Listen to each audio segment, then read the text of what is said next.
నిన్న న్యూస్ పేపర్లో ఈ వార్త రావడం జరిగింది. ఒకరోజు ముందుగానే లోక్సభ నిరవధికంగా వాయిదా పడిందని జరిగింది. 18వ లోక్సభ తొలి సమావేశాలు ఒకరోజు ముందుగానే నిరవధికంగా వాయిదా పడ్డాయి. ఈ విషయం పడింది. యాక్చువల్గా న్యూస్ పేపర్లో వచ్చిన ఈ న్యూస్ చాలా తేలిగ్గా తీసుకోవడం మన పొరపాటే. ఎందుకంటే ఇలాంటి అంశాల మీద దేశ అత్యున్నత పరీక్ష అయిన సివిల్స్ లాంటి పరీక్షల్లో కూడా మనకి వచ్చిందనమాట. 2024 ప్రిలిమ్స్లో ఈ కాన్సెప్ట్ మీద మనకు వచ్చింది. ఒకసారి మనం అసలు నిరవధిక వాయిదా అంటే ఏంటి, అసలు వాయిదాలు అంటే ఏంటి, పార్లమెంట్లో వాయిదాలు ఏంటి ఒకసారి మనం చూద్దాం. చూడండి, ఒకసారి తాత్కాలిక వాయిదా, దీన్ని అడ్జర్న్మెంట్ అంటారు. ఒక సమావేశ కాలంలో పార్లమెంటు అనేక సార్లు సభలు నిర్వహిస్తూ ఉంటుంది. ప్రతిరోజు కూడా సభ 2 సార్లు జరుగుతుంది. మనకు తెలుసు, ఉదయం 11 గంటల నుంచి మధ్యాహ్నం 1 గంట వరకు మొదటిగా సభా కార్యకలాపాలు జరుగుతాయి. అలానే మధ్యాహ్నం భోజన సమయం తర్వాత సభా కార్యక్రమాలు మళ్ళీ 2 గంటల నుంచి 6 గంటల వరకు కొనసాగుతాయి. మధ్యలో టీ బ్రేక్స్ కూడా ఉంటాయి.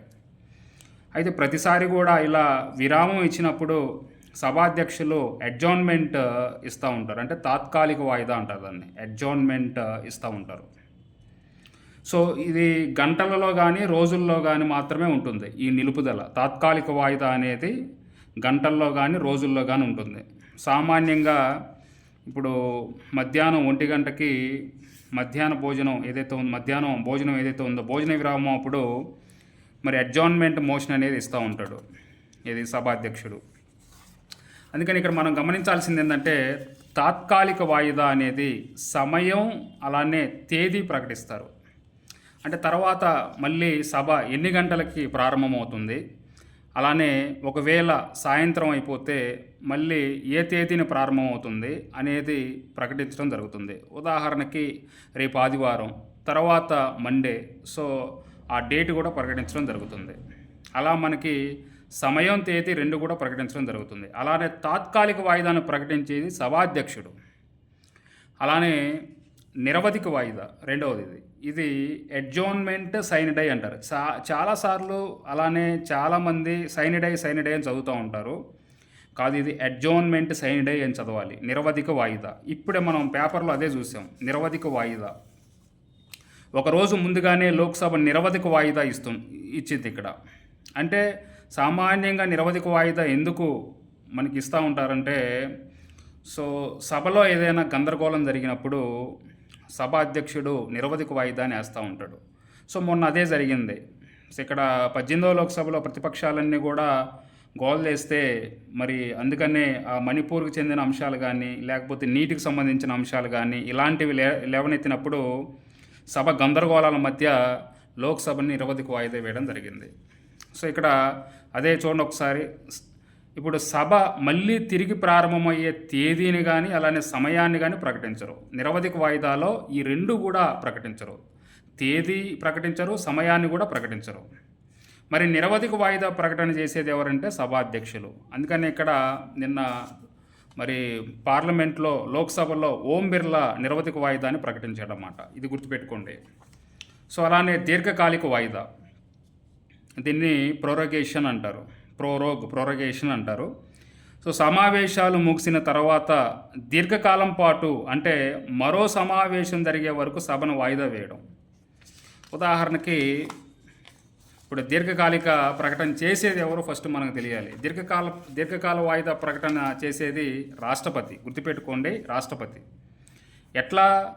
మంత్రిమండలి సలహా మేరకు చేస్తూ ఉంటాడు. దీర్ఘకాలిక వాయిదా ప్రకటన చేసేది రాష్ట్రపతి, ప్రెసిడెంట్ ఆఫ్ ఇండియా. మంత్రిమండలి సలహా మేరకు మాత్రమే.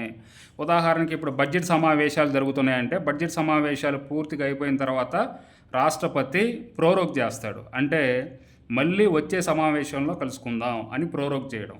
అలానే వర్షాకాల సమావేశాలు జరుగుతున్నాయి అనుకుందాం. సో వర్షాకాల సమావేశాలని సమ్మాన్ చేసేది, అంటే నిర్వహించేది రాష్ట్రపతి. అలానే ప్రోరోగ్ చేసేది కూడా రాష్ట్రపతి. మళ్ళీ శీతాకాల సమావేశంలో కలుసుకుందాం అని ప్రోరోగ్ చేస్తాడు. అట్లా ప్రోరోగ్ చేసేది, సమ్మాన్ చేసేది రాష్ట్రపతి. గుర్తుపెట్టుకోండి. సో కాబట్టి దీర్ఘకాలిక వాయిదా వేసేది రాష్ట్రపతి. ఇక తర్వాత నెక్స్ట్ సభ రద్దు, అంటే డిజాల్వ్ అంటారు. శాశ్వత సభగా ఉన్న రాజ్యసభ ఎప్పుడు కూడా రద్దు కాదు.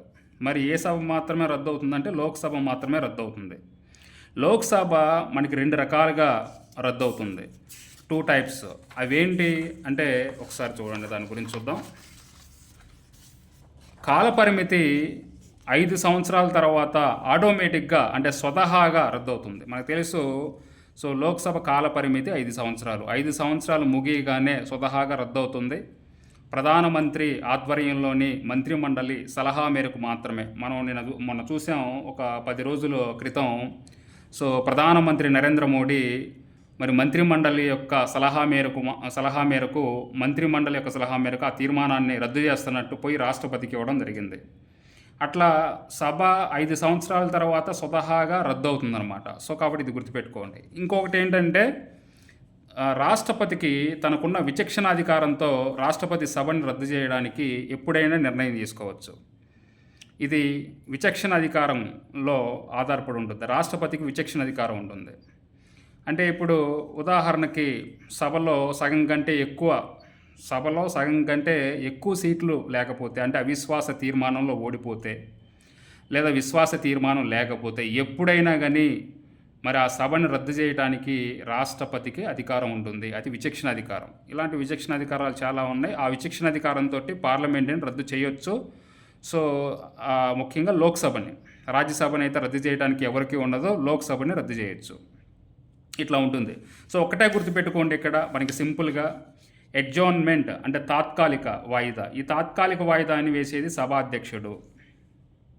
అలానే అడ్జార్న్మెంట్ సైనిడై 2 కూడా కలిపి చదవాలి ఇక్కడ. సో నిరవధిక వాయిదా, దీన్ని వేసేది సభాధ్యక్షుడు అంటే స్పీకరు. అలానే దీర్ఘకాలిక వాయిదాని వేసేది రాష్ట్రపతి అంటే ప్రోరోగేషన్. అలానే డిజాల్వ్ సభని రద్దు చేసేది రాష్ట్రపతి. ఈ 4 కూడా గుర్తుపెట్టుకుంటే మీకు చాలా ఈజీగా ఉంటుంది. ఒకసారి మొన్న 2024 ప్రిలిమ్స్లో 2024లో అసలు ఏ విధంగా ప్రశ్న ఇచ్చాడో ఒకసారి చూద్దాం. చూడండి. భారత పార్లమెంటుకి సంబంధించి ఈ క్రింది ప్రకటనలు పరిగణించండి. సివిల్స్ 2024 ప్రిలిమ్స్లో వచ్చింది. చాలా ఈజీగా పెట్టేస్తారు ఇప్పుడు. సో ఫస్ట్ స్టేట్మెంట్, భారత రాష్ట్రపతి సభను ప్రోరోగ్ చేయడానికి మంత్రిమండలి సలహా అవసరం లేదంటున్నాడు. నేను చెప్పాను, మంత్రిమండలి సలహా అనేది కంపల్సరీగా కావాలి ప్రోరోగ్ చేయడానికి. ప్రోరోగ్ అంటే దీర్ఘకాలిక వాయిదా వేయడానికి. దీర్ఘకాలిక వాయిదా అంటే ఒక సమావేశం నుంచి మరొక సమావేశాన్ని, సో ఇట్లా ఒక గ్యాప్ ఉంటుంది కదా. ఇప్పుడు సపోజ్ బడ్జెట్ సమావేశాలు అయిపోయినాయి, తర్వాత వర్షాకాల సమావేశాలు జరుగుతున్నాయి అనుకుందాం, ప్రోరోగ్ చేయాలి. సో ఆ ప్రోరోగ్ మంత్రిమండలి సలహా మేరకు మాత్రమే చేస్తాడు. కాబట్టి ఇక్కడ అవసరం లేదంటున్నాడు. ఇది తప్పు. అలానే సభ వాయిదా పడిన తర్వాత సాధారణంగా సభని ప్రోరోగ్ చేయడం జరుగుతుంది, అంతే కదా.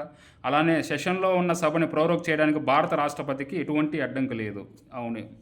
అలానే లోక్సభని రద్దు చేయడం భారత రాష్ట్రపతిచే చేయబడుతుంది. అవును. అతను అసాధారణ పరిస్థితుల్లో తప్ప మంత్రిమండలి సలహా మేరకు అలా చేస్తాడు. అవును. ఎస్, ఇప్పుడే మనం చెప్పుకున్నాం. సో 2, 3 మాత్రమే కరెక్ట్. కాబట్టి సి 2 మరియు 3 మాత్రమే కరెక్ట్. ఇది.